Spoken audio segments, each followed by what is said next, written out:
আসসালামু আলাইকুম প্রিয় দর্শক, অন্য মঞ্চের আমাদের আজকের আলোচনায় আমন্ত্রিত অতিথি হিসেবে আছেন অবৈধ ইউনূস সরকার ক্ষমতা ছাড়ার পর থেকে ইউনূস গংয়ের বিরুদ্ধে দুর্নীতির পাহাড় সমান অভিযোগ দুর্নীতি দমন কমিশনে জমা পড়ছে। সেই দুর্নীতি দমন কমিশনের চেয়ারম্যানকে অথবা দুর্নীতি দমন কমিশনের প্রধানকে নিয়ে পার্টি করছে ডক্টর ইউনূস গং। একথাও চাউর হয়ে যাচ্ছে যে 2024 সালের জুলাই সন্ত্রাস ছিল ইউনূসের মেটিকুলাস ডিজাইনে দেশি বিদেশি অস্ত্র এবং অর্থে পরিচালিত একটি সন্ত্রাসী তৎপরতা, যার মাধ্যমে শেখ হাসিনাকে উৎখাত করে বাংলাদেশ দখল করাই ছিল মুখ্য উদ্দেশ্য। এবং সেজন্য পাকিস্তান থেকে, বিশেষ করে পাকিস্তানি সেনা গোয়েন্দা সংস্থা ISI এর প্রত্যক্ষ অংশগ্রহণে 7.62 স্নাইপার রাইফেল দিয়ে মানুষ হত্যা করে শেখ হাসিনা সরকারের উপর দোষ চাপানো হয়েছে। জুলাই সন্ত্রাসী এবং পরবর্তীতে দেশের 1 নম্বর দুর্নীতিবাজ হিসেবে কুখ্যাত উপদেষ্টা আসিফ মাহমুদ সজীব ভুইয়ার সশস্ত্র বিপ্লব এবং তার হাতে ধরা পড়া AK-47 রাইফেল যদি আপনাদের কাছে প্রমাণ বলে মনে না হয়, তাহলে আসুন আরো কিছু প্রমাণ দেখা যাক।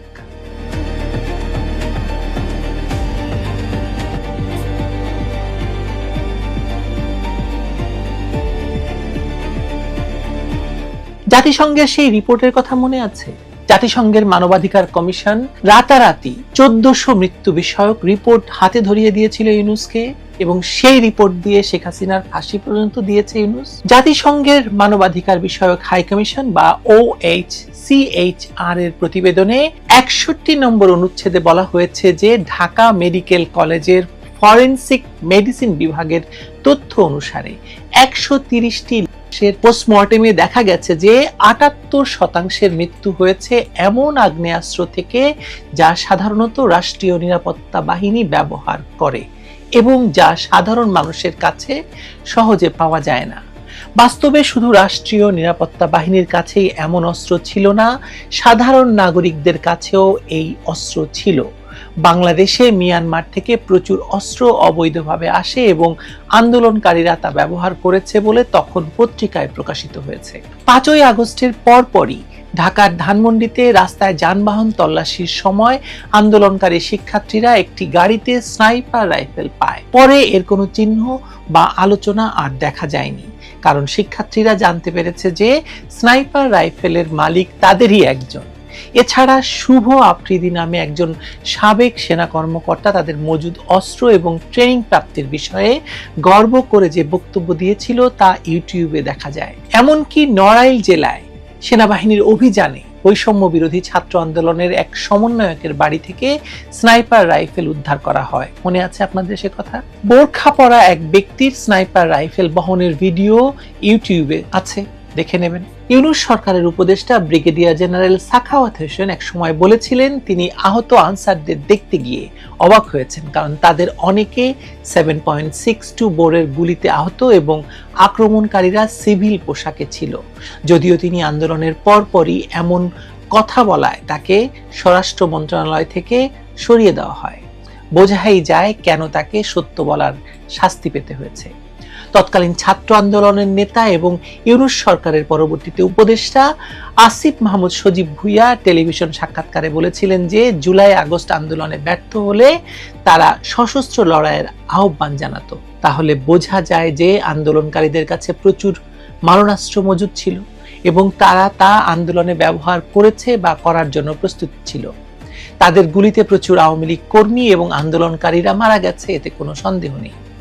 এছাড়া পাকিস্তান ভিত্তিক জামায়াতি দাওয়া এবং লস্করে তাইয়েবা ঘোষণা করে জানিয়েছিল যে তারা 2024 সালের আন্দোলনে বাংলাদেশের মাঠে সক্রিয় ছিল। যে 100টিরও বেশি অজ্ঞাত লাশ আঞ্জুমানে মফিদুল ইসলাম রায়ের বাজারে দাফন করেছে, সেগুলোর মধ্যে পাকিস্তান ভিত্তিক জঙ্গি বা রোহিঙ্গাদের থাকার যথেষ্ট কারণ এবং প্রমাণ রয়েছে। আসুন এবার বর্তমানে ফেরা যাক। এই সপ্তাহেই চ্যানেল ওয়ানে দেওয়া সাবেক স্বরাষ্ট্র উপদেষ্টা ব্রিগেডিয়ার জেনারেল সাখাওয়াত হোসেনের সাক্ষাৎকারটি একটি রাজনৈতিক বোমার মতো কাজ করেছে। একজন সরকারের ভেতরের মানুষ সরাসরি বলছেন যে 5ই আগস্টের পরে দেশে আইন শৃঙ্খলা পরিস্থিতি সম্পূর্ণ ভেঙে পড়েছিল। শত শত থানা লুট হয়েছে, আগুন দেওয়া হয়েছে, পুলিশের প্রায় 4000 রাইফেল লুট হয়ে গেছে, এখনো কয়েক হাজার অস্ত্র উদ্ধার করা যায়নি। সাখাওয়াত হোসেনের ভাষায়, শুরুতে পুলিশ মাঠে নামতেই চায়নি, পরিস্থিতি নিয়ন্ত্রণের বাইরে চলে গিয়েছিল। তিনি পুলিশকে আশ্বস্ত করেন যে তাদের দাবি যেমন পুলিশ কমিশন এবং নতুন ইউনিফর্মের বিষয়ে আলোচনা করেন, এবং তখন পুলিশ ধীরে ধীরে কাজে ফিরে আসে। কিন্তু এই অস্ত্র লুটের ঘটনা শুধু একটি আইন শৃঙ্খলা সমস্যা নয়, এর গভীরে আছে একটি সুপরিকল্পিত অপারেশনের ছাপ। সাখাওয়াত হোসেনের বক্তব্যে সবচেয়ে বিস্ফোরক অংশটি হলো 7.62 রাইফেল প্রসঙ্গ। তিনি বলেন, ভিডিও ফুটেজে দেখা গেছে লুঙ্গি গেঞ্জি পরা সাধারণ সিভিলিয়ানের হাতে 7.62 চাইনিজ টাইপ 39 রাইফেল। এই অস্ত্র সামরিক বাহিনীর জন্য প্রস্তুত, পুলিশের সাধারণ সরঞ্জামের তালিকায় এর স্থান নেই। তিনি প্রশ্ন তুলেন, এমন অস্ত্র পুলিশের গুদামে থাকলেও সেগুলো সিভিলিয়ানদের হাতে কিভাবে এলো? তিনি এ বিষয়ে প্রশ্ন করতে বা তদন্ত করতে চেয়েছিলেন, কিন্তু শেষ পর্যন্ত তা আর করা হয়নি বা তাকে করতে দেওয়া হয়নি। তিনি আরো উল্লেখ করেন যে কিছু ব্যক্তির চেহারা এবং গঠন আমাদের মতো না বলে মনে হয়েছে।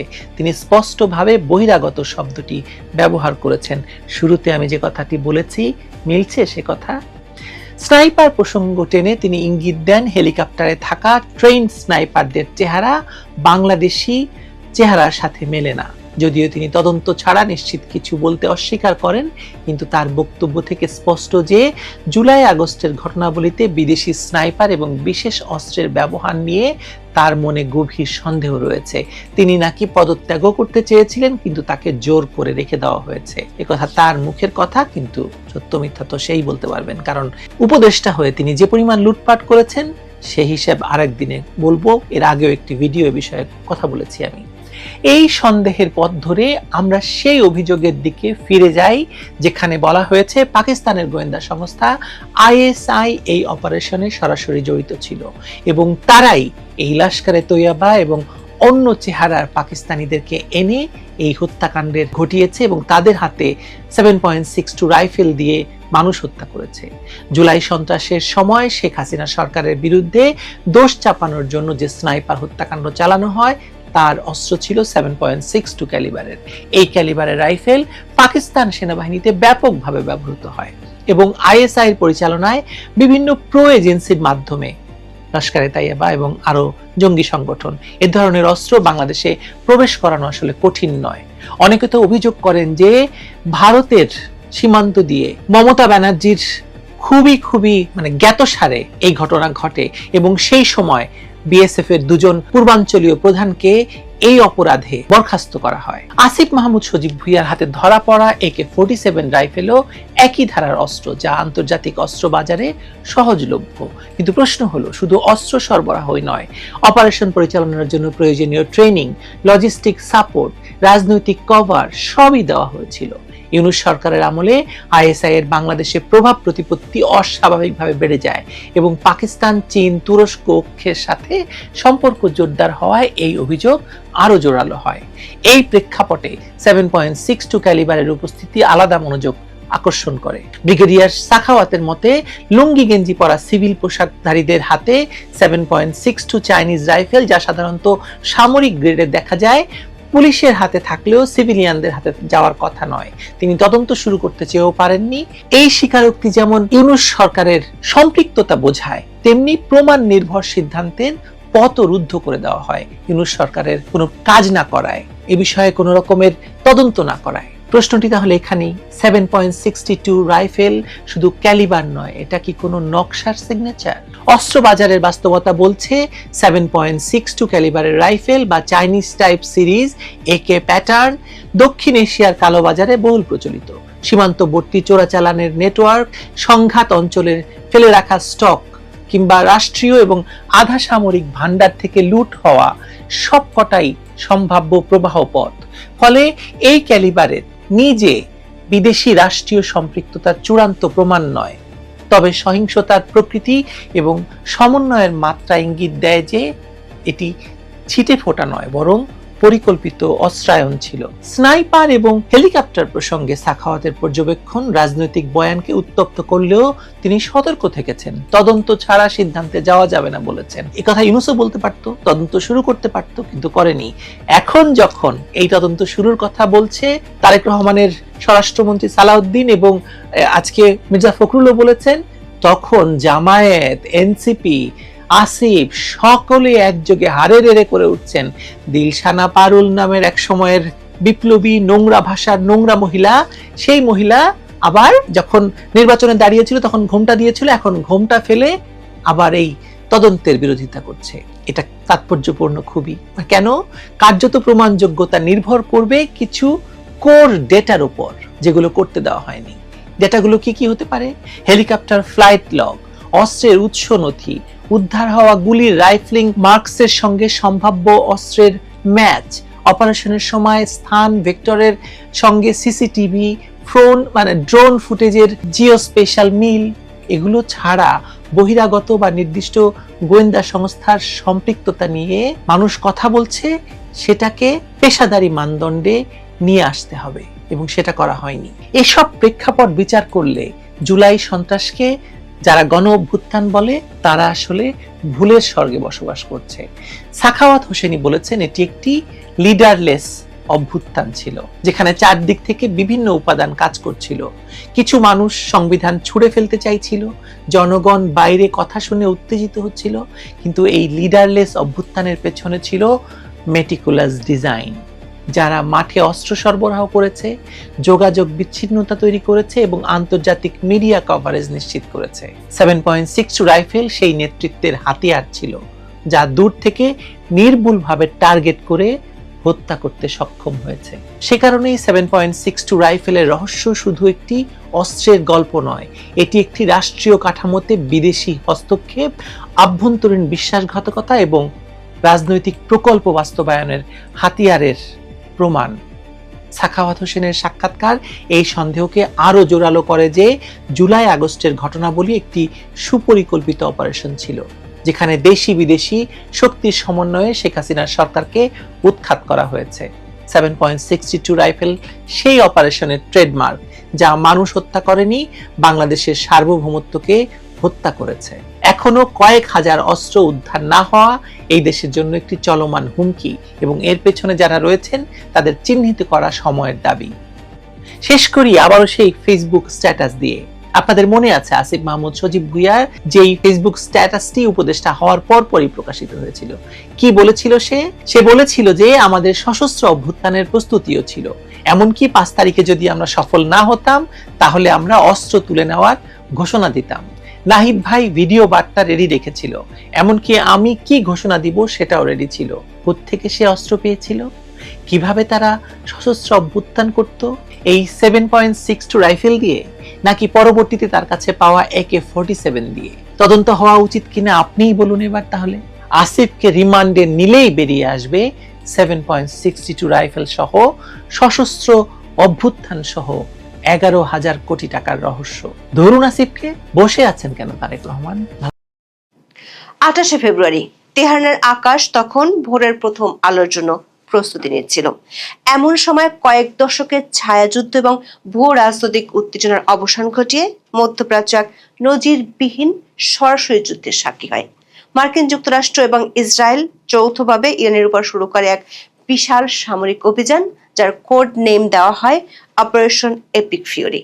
তেহরান থেকে ইস্পাহান, তাবরিজ থেকে সিরাজ, ইরানের অন্তত 20টি প্রদেশে একযোগে শুরু হয় বিমান হামলা এবং ক্রুজ মিসাইল বর্ষণ। এর কয়েক ঘন্টার মধ্যে তেহরান তার সর্বশক্তি দিয়ে পাল্টা আঘাত হানে ইসরায়েল এবং পারস্য উপসাগরীয় অঞ্চলে অবস্থিত মার্কিন সামরিক ঘাঁটিগুলোর উপর। এই সংঘাত কেবল দুটি দেশের মধ্যে সীমাবদ্ধ থাকেনি, এটি মুহূর্তের মধ্যে বাহরাইন, কাতার, সংযুক্ত আরব আমিরাত, কুয়েত এবং জর্ডানের আকাশ সীমাকেও রণক্ষেত্রে পরিণত করেছে। ইরানের পাশে নেই আরব দেশগুলো। চীন, রাশিয়ার মতো দীর্ঘদিনের মিত্ররা দায় সারছে শুধু বিবৃতি দিয়ে। ডোনাল্ড ট্রাম্প সরাসরি খামেনি রেজিম উৎখাতের ঘোষণা দিয়েছেন। মধ্যপ্রাচ্য এবং আরব অঞ্চলে গত কয়েক বছরের নানান সমীকরণে একলা হয়ে পড়া ইরানি শাসক গোষ্ঠীর সামনে এখন অপশন খুবই সামান্য। সেই সঙ্গে দেশের অভ্যন্তরে রেজিম বিরোধী ব্যাপক জনক্ষোভ পরিস্থিতি আরো জটিল করে তুলেছে। বিশ্লেষকরা আশঙ্কা করছেন কয়েক মাস ধরে ইরানকে ঘিরে যুক্তরাষ্ট্রের বিলিয়ন ডলারের রণসজ্জা শেষ পরিণত হয়তো ঘটবে আয়াতুল্লাহ আল খামেনির পতনের মধ্য দিয়ে। তার জায়গায় আসবেন পশ্চিমা বিশ্বের মনোনীত কোন শাসক। প্রশ্ন হলো, এই সমীকরণে কি বদলে যাচ্ছে মধ্যপ্রাচ্য তথা বিশ্ব রাজনীতি? মধ্যপ্রাচ্যের গত এক দশকের ঘটনা প্রবাহ পর্যবেক্ষণ করলে দেখা যায় আজকের এই দিনটি কেবল একটি যুদ্ধের শুরু নয়, বরং এটি সমগ্র মধ্যপ্রাচ্যের মানচিত্র এবং ক্ষমতার ভারসাম্য পুনর্নির্ধারণের একটি মহালগ্ন। বিস্তারিত জানতে চলুন যাওয়া যাক বিশ্লেষণে।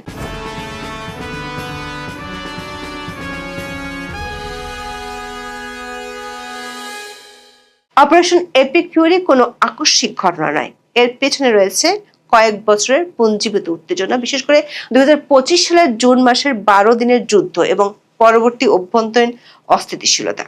2025 সালের সেই যুদ্ধের ক্ষত ইরান এখনো কাটিয়ে উঠতে পারেনি, যেখানে অন্তত 610 জন ইরানি নাগরিক প্রাণ হারিয়েছিলেন এবং নাতানজো ও ফোর্দোর পরমাণু স্থাপনাগুলো প্রথমবারের মতো সরাসরি মার্কিন ও ইসরায়েলি আক্রমণের শিকার হয়েছিল। মাত্র এক বছরের মধ্যে কয়েক দফা গভীর সংকটে পড়েছে ইরানের খামেনি রেজিম। শুধু বাইরের শক্তির হামলা নয়, অভূতপূর্ব জনবিক্ষোভ দেখা গেছে সাম্প্রতিক সময়। রিয়ালের অভাবনীয় দরপতন এবং মুদ্রাস্ফীতির প্রতিবাদে জানুয়ারি মাসে তেহরানের গ্র্যান্ড বাজার থেকে শুরু করে প্রতিটি বড় শহরে বিক্ষোভ ছড়িয়ে পড়ে। এই বিক্ষোভ দমনে ইরান সরকার যে কঠোর পথ বেছে নেয় তা আন্তর্জাতিক মহলে তীব্র প্রতিক্রিয়ার সৃষ্টি করে। এতে নিহত হন হাজার হাজার মানুষ। কয়েকটি মানবাধিকার সংস্থার হিসাবে প্রাণহানির সংখ্যা 30,000-এরও বেশি। মার্কিন প্রেসিডেন্ট ডোনাল্ড ট্রাম্প এই হত্যাকাণ্ডকে রেড লাইন বা চূড়ান্ত সীমা হিসেবে ঘোষণা করেছিলেন। বিশ্লেষকদের মতে ইরানের এই অভ্যন্তরীণ দুর্বলতা এবং জনগণের সাথে সরকারের তৈরি হওয়া বিশাল দূরত্বকেই মার্কিন প্রশাসন ও ইসরায়েল তাদের লক্ষ্য অর্জনের সুবর্ণ সুযোগ হিসেবে গ্রহণ করেছে। আমেরিকান প্রেসিডেন্ট ট্রাম্প তার দেওয়া শর্ত মানতে 19 ফেব্রুয়ারি তেহরানকে 15 দিনের সময় বেঁধে দেন। আক্রমণের ঠিক দুদিন আগে 26 ফেব্রুয়ারি জেনেভায় ওমানের মধ্যস্থতায় ইরান ও মার্কিন যুক্তরাষ্ট্রের মধ্যে পরমাণু কর্মসূচি নিয়ে এক গোপন আলোচনা কোনো চুক্তি ছাড়াই শেষ হয়। ট্রাম্পের পক্ষ থেকে ইরানের তিনটি প্রধান পারমাণবিক স্থাপনা ধ্বংস করার দাবি তোলা হয়। এছাড়া তেহরানের কাছে থাকা সমৃদ্ধ ইউরেনিয়াম যুক্তরাষ্ট্রের কাছে হস্তান্তর করার দাবিও তোলে ওয়াশিংটন। বলা হয় হামাস ও হিজবুল্লাহর মতো সশস্ত্র গোষ্ঠীগুলোর সঙ্গে সম্পর্ক পুরোপুরি ছেদ করতে হবে, অর্থাৎ এক কথায় আমেরিকার একটি পুতুল সরকারের ভূমিকা দিতে হবে আয়াতুল্লাহ আল খামেনিকে। স্বাভাবিকভাবেই এমন দাবি মানেনি ইরান। দেশটির আলোচকেরা 27 ফেব্রুয়ারি জানান সমঝোতায় পৌঁছাতে হলে যুক্তরাষ্ট্রকে এসব দাবি প্রত্যাহার করতে হবে। এর কয়েক ঘন্টার মধ্যে তেহরান সহ ইরানের বিভিন্ন শহরে কর্ডন তুলে হামলা চালায় আমেরিকা ও ইসরায়েলের বিমান বাহিনী। 28 ফেব্রুয়ারি ভোরের হামলাটি ছিল অত্যন্ত নিখুঁত এবং সুসমন্বিত। পেন্টাগন এবং ইসরায়েল ডিফেন্স ফোর্সেস যৌথভাবে এই অভিযান পরিচালনা করে, যেখানে আকাশপথের পাশাপাশি সাইবার হামলাও চালানো হয়, যাতে ইরানের আকাশ প্রতিরক্ষা ব্যবস্থা অকেজো করে দেওয়া হয়। দর্শক, যুক্তরাষ্ট্র এবং ইসরায়েল একযোগে হামলা শুরু করলেও দুটি অপারেশনের নাম আলাদা। আমেরিকার অভিযানের নাম অপারেশন এপিক ফিউরি, অন্যদিকে ইসরায়েলটির নাম অপারেশন লায়ন্স রোড। আক্রমণের প্রথম তরঙ্গে লক্ষ্যবস্তু করা হয় তেহরানের পস্তুর ডিস্ট্রিক্ট এবং কেশ ভারদস্ত এলাকাকে, যেখানে ইরানের সর্বোচ্চ নেতা আয়াতুল্লাহ আল খামেনির কার্যালয় এবং রাষ্ট্রপতির বাসভবন অবস্থিত। স্যাটেলাইট চিত্রে দেখা গেছে খামেনির বাসভবন চত্বরের একাংশ পুরোপুরি ধ্বংসস্তূপে পরিণত হয়েছে। ইসরায়েলি গোয়েন্দা সংস্থা মোসাদ দাবি করেছে তারা খামেনি এবং প্রেসিডেন্ট মাসুদ পেজেশকিয়ানকে সরাসরি লক্ষ্যবস্তু করেছিল। মার্কিন এবং ইসরায়েলি সামরিক বাহিনীর আক্রমণ মূলত 3টি স্তরে বিভক্ত ছিল। 1, নেতৃত্ব উচ্ছেদ, যার লক্ষ্য ছিল সরকারি কমান্ড সেন্টার এবং নেতৃত্বের বাসভবন। 2, পরমাণু অবকাঠামো, বিশেষ করে ফোর্দো, নাতানজো এবং ইস্পাহানের অবশিষ্ট পরমাণু গবেষণাগার। 3, ক্ষেপণাস্ত্র ও ড্রোন কারখানা, যার লক্ষ্য IRGCর ড্রোন উৎপাদন কেন্দ্র এবং ব্যালিস্টিক মিসাইল সাইলো। আক্রমণ চলাকালীন প্রেসিডেন্ট ডোনাল্ড ট্রাম্প তার ট্রুথ সোশ্যাল প্ল্যাটফর্মে এক নাটকীয় ভিডিও বার্তা প্রচার করেন, তিনি ইরানের জনগণকে উদ্দেশ্য করে বলেন, আপনাদের মুক্তির সময় আসন্ন, আপনাদের সরকারকে দখল করে নিন। এটি কেবল একটি সামরিক ঘোষণা ছিল না, বরং কয়েক দশকের মধ্যে মার্কিন যুক্তরাষ্ট্রের পক্ষ থেকে ইরানে প্রকাশ্য রেজিম চেঞ্জ বা শাসন পরিবর্তনের প্রথম সরাসরি ডাক। ইরান দীর্ঘ সময় ধরে যে প্রক্সি যুদ্ধের কৌশল অবলম্বন করেছিল তা এবার সরাসরি যুদ্ধের রূপ নেয়। IRGC তাদের পাল্টা অভিযানের নাম দেয় অপারেশন ট্রু প্রমিস 4। ইরানের উত্তর পশ্চিম এবং দক্ষিণ উপকূল থেকে শত শত